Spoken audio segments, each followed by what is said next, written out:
Hello छात्रों students, आप सभी का स्वागत है आपका अपना चैनल एस हिस्ट्री मास्टर पे।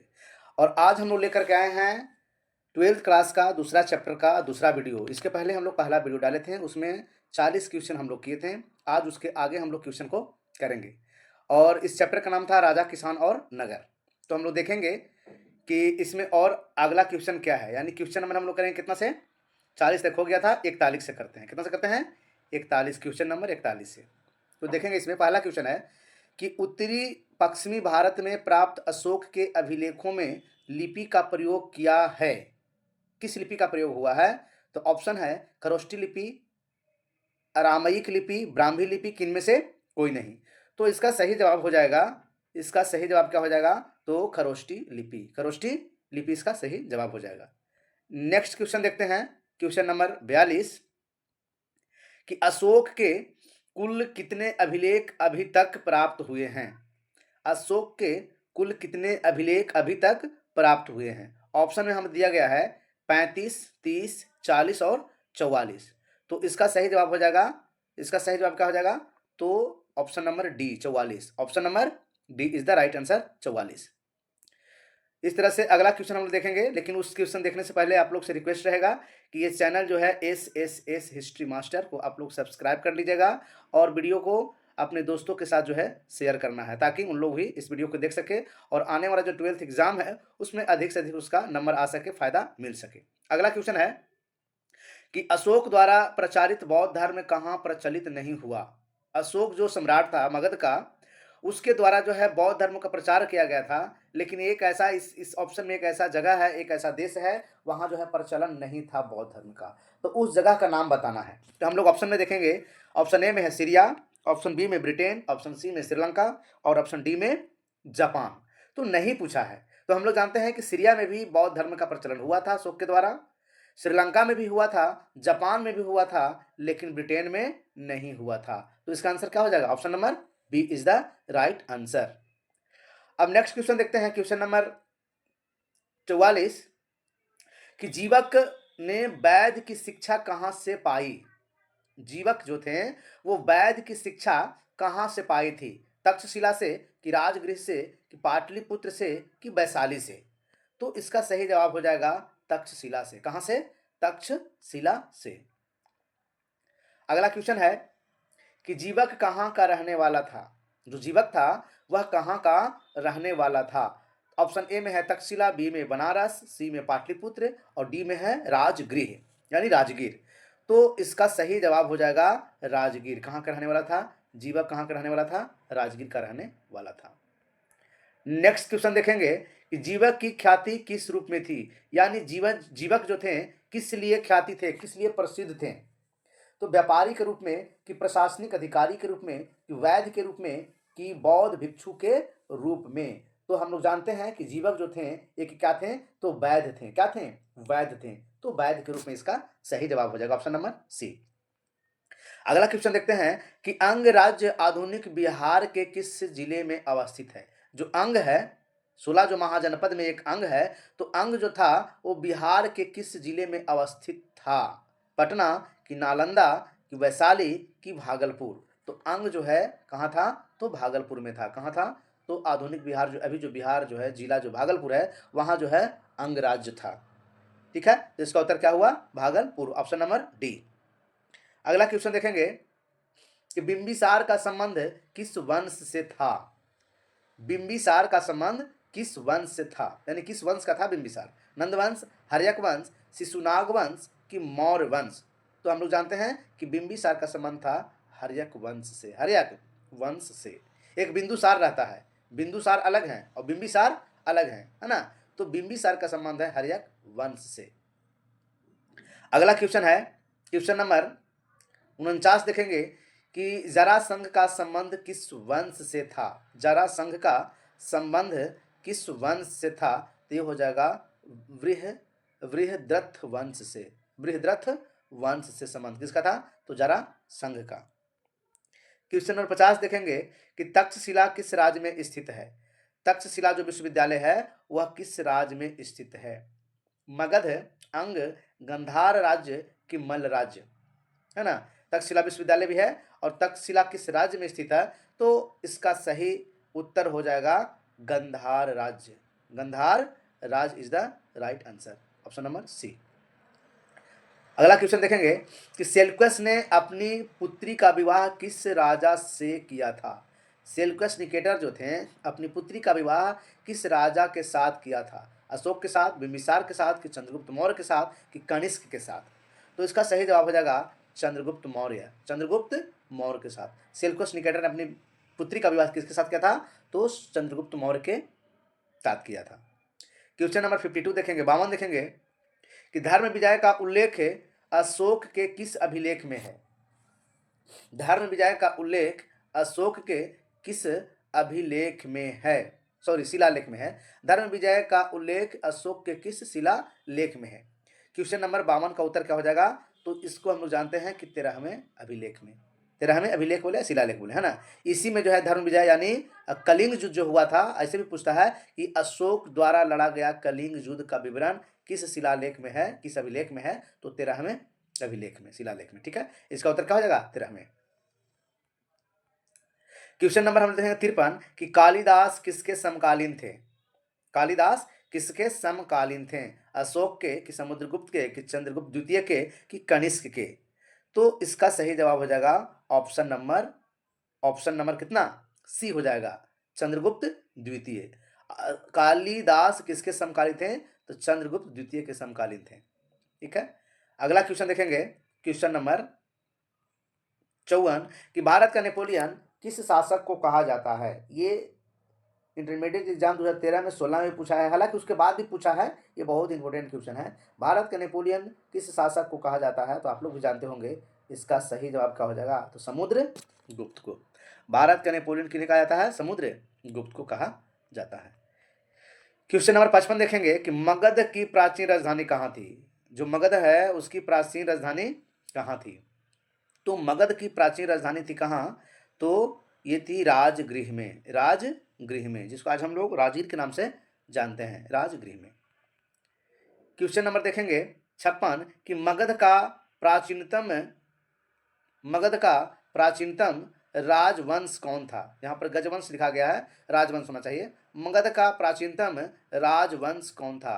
तो नंद वंश, कि मौर्य वंश, कि हर्यक वंश, कि शिशुनाग वंश? तो इसका सही जवाब हो जाएगा हर्यक वंश। मगध का सबसे पुराना राजवंश कौन था? तो हर्यक वंश। उसके बाद देखेंगे कि पाटलिपुत्र का किस राजा ने सर्वप्रथम अपनी राजधानी बनाई? थोड़ा मिसप्रिंट हुआ है यहाँ पर लिखने में कि पाटलिपुत्र का किस राजा ने सर्वप्रथम अपनी राजधानी बनाई? तो पाटलिपुत्र का राजधानी बनाने वाले सर्वप्रथम राजा कौन थे? तो बिंबिसार, कि अजातशत्रु, कि उदयन, कि महापद्म नंद? तो इसका उत्तर हो जाएगा कौन? तो उदयन हो जाएगा। उदयन जो है पाटलिपुत्र का जो है कि सर्वप्रथम अपनी राजधानी बनाई थी। कौन? तो उदयन ने। क्वेश्चन नंबर हम लोग देखेंगे 58 कि पाटलिपुत्र नगर की स्थापना उदयन ने किस नदी के संगम पर की? संगम की बात यहाँ हो रहा है, तो गंगा, सोन, पुनपुन, यानी तीनों का संगम था। ठीक है, तो इसका आंसर क्या हो जाएगा? इनमें से सभी के संगम पर। क्वेश्चन नंबर देखेंगे 59 कि रथ मुसल नामक आक्रामक यंत्र का प्रयोग किस जनपद में सबसे पहले किया गया?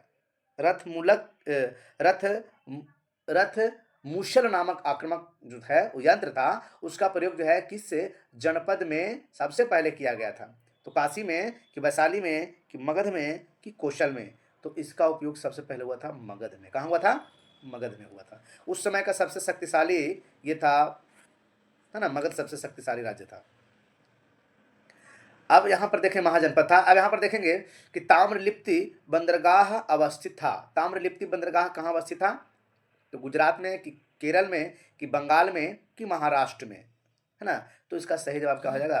ताम्रलिप्ति बंदरगाह अवस्थित कहाँ था? तो ये था बंगाल में। कहाँ था? बंगाल में। क्वेश्चन नंबर 61 देखेंगे कि इलाहाबाद प्रशस्ति के लेखक कौन है? ये देखिए कितना हाईलाइटेड क्वेश्चन है, कई बार पूछा है, 13 में, 15 में, 17 में, 20 में और 21 में भी। तो इलाहाबाद प्रशस्ति के लेखक कौन थे? बताएंगे आप लोग कौन थे? तो इसका सही जवाब हो जाएगा हरिसेन। इलाहाबाद प्रशस्ति के लेखक हरिसेन थे, ऑप्शन नंबर सी। अब क्वेश्चन देखेंगे 62 कि चाणक्य भारत के किस शिक्षण संस्थान में अध्ययन किया था। चाणक्य उन्हीं को बोला जाता है कौटिल्य विष्णुगुप्त। तो चाणक्य भारत के किस शिक्षण संस्थान में अध्ययन किया था, यानी कहाँ वो पढ़े थे। नालंदा विश्वविद्यालय कि तक्षशिला विश्वविद्यालय कि विक्रमशिला विश्वविद्यालय कि औदंतपुरी विश्वविद्यालय। तो इसका सही जवाब हो जाएगा तक्षशिला विश्वविद्यालय। अगला क्वेश्चन देखेंगे क्वेश्चन नंबर 63 कि प्राचीन भारत में औदंतपुरी विश्वविद्यालय कहाँ स्थित था। प्राचीन भारत में औदंतपुरी जो विश्वविद्यालय था वह कहाँ स्थित था, है ना, किस महाजनपद में, मगध में कि गांधार में कि अंग में कि पंचाल में। तो इसका सही जवाब हो जाएगा मगध में। कहाँ हो जाएगा, मगध में औदंतपुरी विश्वविद्यालय स्थित था। क्वेश्चन नंबर 64 देखेंगे कि शक संवत की शुरुआत कब से मानी जाती है। शक संवत की शुरुआत कब से मानी जाती है, 82 ईस्वी, 78 ईस्वी, 76 ईस्वी की 72 ईस्वी। तो ये आप लोग भी जानते होंगे, एकदम इजी सवाल है। तो इसका जवाब हो जाएगा 78 ईस्वी, 78 ईस्वी। क्वेश्चन नंबर 65 देखेंगे, इसमें है कि विश्व में पाई जाने वाली पहली धातु कौन थी। ठीक है, तो ये हो जाएगा क्या, तांबा हो जाएगा। क्या हो जाएगा, तांबा। क्वेश्चन नंबर 66 देखेंगे कि भारत की सबसे प्राचीनतम लिपि थी। भारत की सबसे प्राचीनतम सबसे पुरानी लिपि कौन थी, अरामयिक की ब्राह्मी की प्राकृत की पाली। तो हम लोग जानते हैं कि सबसे जो पुराना लिपि थी वो थी ब्राह्मी लिपि। कौन लिपि, ब्राह्मी लिपि is the right answer, option number B. Question number 67 देखेंगे कि प्रयाग प्रशस्ति का संबंध किस गुप्त शासक से है। प्रयाग प्रशस्ति का संबंध किस गुप्त शासक से है। क्वेश्चन नंबर 67, इसका संबंध है समुद्रगुप्त से। समुद्रगुप्त से। प्रयाग प्रशस्ति के लेखक कौन थे, हरिसेन। क्वेश्चन नंबर देखेंगे 68 कि अपने स्वयं के खर्चे से सुदर्शन झील की मरम्मत किसने कराई थी। ये पूछा है 2020 में, बोर्ड मॉडल क्वेश्चन है कि स्वयं अपने खर्चे से सुदर्शन झील की मरम्मत किसने कराई थी। तो ये कराए थे कौन, तो रुद्रदमन कराए थे। तो ऑप्शन नंबर क्या हो जाएगा, सी, ऑप्शन नंबर सी। अशोक किस वंश का शासक था, बताइए। कितना ही सवाल है जी, इसको बताना है जवाब, आप लोग का बता देना है जवाब। बताइए अशोक किस वंश का शासक था, नंद वंश, मौर्य वंश, पाल वंश, इनमें से कोई नहीं। इसका जवाब आप लोग जो है कमेंट सेक्शन में जरूर दीजिएगा। ठीक है, क्वेश्चन नंबर कितना, 69 लिख करके आप उत्तर दीजिएगा, ABCD आप लोग को देना है। ये जी क्वेश्चन है, अशोक किस वंश का शासक था। चलिए छोड़ देते हैं आप लोग ये क्वेश्चन। अब चलते हैं क्वेश्चन नंबर 70 पे कि अर्थशास्त्र के लेखक कौन थे। अर्थशास्त्र के लेखक कौन थे, तो इसके लेखक कौन थे बताइए। तो इसके लेखक थे कौटिल्य, विष्णुगुप्त, चाणक्य, है ना, इन्हीं का नाम था। तो अर्थशास्त्र के लेखक कौन थे, तो कौटिल्य। क्वेश्चन नंबर देखेंगे 72 कि मुद्रा राक्षस किसकी रचना थी। मुद्रा राक्षस किसकी रचना थी, ये भी बुक है, किताब है। मुद्रा राक्षस के लेखक कौन है, तो 72 का जवाब क्या हो जाएगा, तो Vishakha Datta. Vishakha Datta is the right answer. 72 का आंसर हो गया। अब चलते हैं, सॉरी 72 था, हाँ 72 था। उसके बाद चलते हैं, यहाँ सीरियल गड़बड़ा गया है, कोई दिक्कत नहीं है। कनिष्क का राज्यारोहण कब हुआ था। कनिष्क का राज्यारोहण कब हुआ था, तो कनिष्क का राज्यारोहण कब हुआ था, यही 78 ईस्वी में। 78 ईस्वी में हुआ था, ऑप्शन नंबर बी। अब 75 देखते हैं कि मालविकाग्निमित्र किसकी रचना है। मालविकाग्निमित्र किसकी रचना है, कालिदास की, कि पतंजलि की, कि कलहन की, कि विशाख दत्त की। तो ये है कालिदास की, कालिदास की। 76 क्वेश्चन नंबर है कि प्रयाग प्रशस्ति स्तंभ अभिलेख किस लिपि में है। ये जो प्रयाग प्रशस्ति स्तंभ अभिलेख जो लिखा गया है वह किस लिपि में है, देवनागरी में, कि ब्राह्मी में, कि शारदा में, कि गुरुमुखी लिपि में। तो इसका सही जवाब हो जाएगा कौन, तो ब्राह्मी लिपि में, ब्राह्मी लिपि में। क्वेश्चन नंबर 77 देखेंगे कि धम्म महामात्रों को किसने नियुक्त किया। धम्म महामात्रों को किसने नियुक्त किया, चंद्रगुप्त मौर्य ने, कि अशोक ने, कि कनिष्क ने, कि बिंदुसार ने। तो इसका सही जवाब हो जाएगा अशोक ने। किसने किया था, अशोक ने। धम्म भी वही अपनाया था। ठीक है, अगला क्वेश्चन देखेंगे कि जीवक वैद्य किस वंश के काल में थे।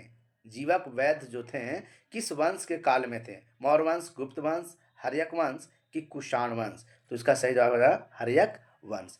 इस तरह से हम लोग जो है दूसरा चैप्टर का अभी तक जितने भी क्वेश्चन इंपॉर्टेंट था सबको हम लोग कर लिए हैं, और इसका पहला, इस चैप्टर का पहला जो वीडियो बनाया गया है उसका आप लोग जा करके देख सकते हैं प्लेलिस्ट में, उसमें 40 क्वेश्चन किया गया था और बाकी जो बचा हुआ क्वेश्चन था इस वीडियो में हम लोग पूरा किए। इस तरह से हम लोग जो है प्रत्येक चैप्टर वाइज बारी बारी से डालते रहेंगे। आप लोग चैनल को सब्सक्राइब कर लेंगे और चैनल का नाम है SSS हिस्ट्री मास्टर, ठीक है। और इस वीडियो को ज़्यादा से ज़्यादा आप लोग शेयर करें और चैनल को सब्सक्राइब करें, बेल आइकन दबाएं। धन्यवाद। तब तक के लिए नेक्स्ट वीडियो के लिए आप लोग इंतजार करें। तब तक के लिए धन्यवाद।